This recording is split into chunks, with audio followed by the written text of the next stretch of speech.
आपण बघत आहात DPA न्यूज मराठी, शोध सत्य बातमीचा। मोरेगाव येथे सकळ समाजाचे रास्ता रोको आंदोलन। 17 फेब्रुवारी रोजी मराठा समाजाच्या आरक्षणाच्या प्रश्नावर विशेष अधिवेशन बोलावे या मागणीसाठी मराठा योद्धा मनोज जरांगे पाटील यांनी सुरू केलेल्या बेमुदत उपोषणास पाठिंबा म्हणून शेलू सकल मराठा समाजाच्या वतीने शनिवारी 17 फेब्रुवारी रोजी रास्ता रोको आंदोलन करण्यात आले। शेलू तालुक्यातील मोरेगाव येथे रास्ता रोको आंदोलन करण्यात आले।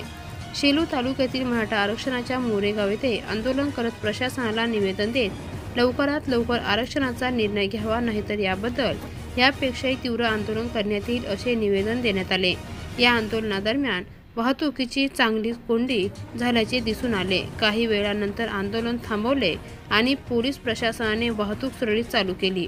या आंदोलनाच्या पार्श्वभूमीवर सर्वदूर मोठ्या प्रमाणावर पोलीस बंदोबस्त तैनात केला होता। पोलीस स्थितीवर नियंत्रण ठेवून होते, यामुळे कोणताही अनुचित प्रकार घडला नाही।